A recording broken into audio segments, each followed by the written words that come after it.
Pemerintah Iran melancarkan serangan rudal balistik yang menargetkan pangkalan udara Zionis Israel Ramat David Air Base yang berada di Haifa. Akibat serangan rudal IRGC ini, sedikitnya 2 orang penjajah Israel tewas dan 20 lainnya terluka. Peluncuran 10 rudal balistik ini merupakan balasan atas serangan penjajah Israel ke Lebanon. Pemerintah Iran juga menuntut teroris Israel menghentikan serangannya ke Lebanon. Sejak 2 Maret 2026, serangan keji penjajah Israel menewaskan sedikitnya 3.613 orang dan melukai 11.072 warga sipil Lebanon.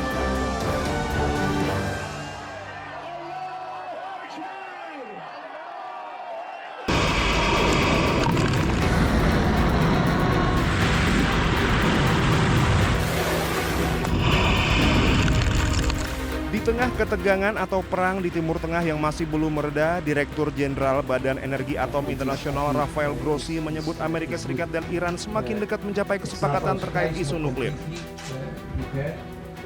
Grossi menjelaskan sejumlah isu lain dalam kesepakatan tersebut berada di luar Badan Energi Atom Internasional. Namun ia menilai kesepakatan nuklir Amerika Serikat dan Iran secara teknis masih memungkinkan untuk dicapai. Sebelumnya, Grossi telah membahas isu tersebut dengan perwakilan Rusia, China, dan Iran. Pertemuan tersebut bertujuan menegaskan pendekatan dasar yang akan ditempuh para pihak dalam menangani isu nuklir Iran. Our sense is that they seem to be pretty close to agreeing on what I would describe more with regards to the nuclear, because the other things are not within my purview.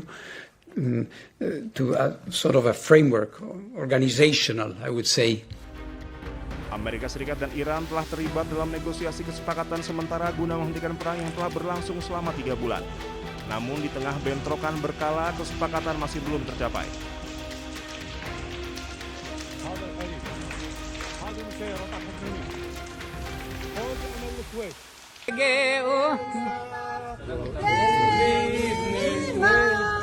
Sekelompok pemukim Yahudi Israel kembali melakukan aksi yang dinilai tak terpuji di komplek Masjid Al-Aqsa di Yerusalem Timur.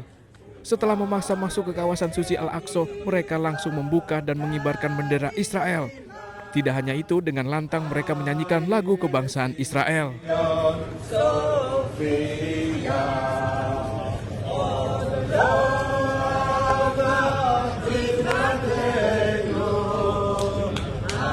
Aparat keamanan Israel justru tak melakukan tindakan apapun.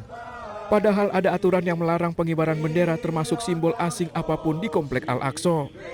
Rekaman video ini kemudian beredar di media sosial dan memicu kemarahan warga Palestina.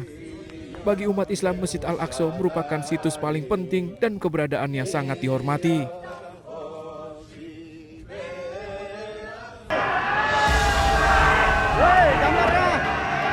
Mantan Wakil Kepala Badan Gizi Nasional Sony Sanjaya mengungkapkan akan mengajukan permohonan menjadi Justice Kolaborator. Justice Kolaborator merupakan saksi yang bekerja sama dalam pengungkapan suatu kasus, dalam hal ini kasus dugaan korupsi tata kelola program makan bergizi gratis atau MBG. Diungkapkan tim kuasa hukumnya, keputusan kliennya menjadi Justice Kolaborator guna mengungkap kasus ini secara terang benderang. Langkah ini pun diyakini untuk membantah bahwa Sony merupakan otak dari praktik jual beli titik SPPG. Katakan bahwa dia melakukan justice kolaborator. Artinya bahwa kenapa kita lakukan justice kolaborator? Kita bukan menghindar daripada permasalahan hukum, tapi kita ingin mengungkap kooperatif, mengungkap peran-peran besar siapa saja yang terlibat di dalam program unggulan presiden ini. Jadi sekali lagi bukan kita menghindar terkait menyangkut masalah hukum klien kami. Ya, lebih dari 20 nama itu disebutkan. Cuman klien kami bilang itu baru sebagian. Karena break kita di dalam pemeriksaan kemarin klien kami cukup lelah dan mungkin akan ada pemeriksaan lanjutan, nggak tahu nanti kapan penyidik akan memberitahukan kita dan akan diungkap mungkin kemarin bilang baru sebagian aja nama-nama itu.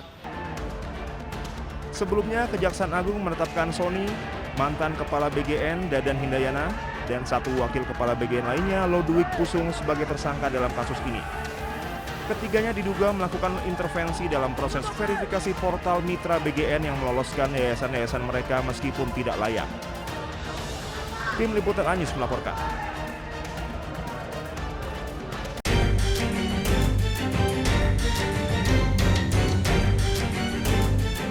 Menteri HAM Natalius Pigai menyampaikan gagasan agar pejabat kepolisian bisa diisi oleh sipil.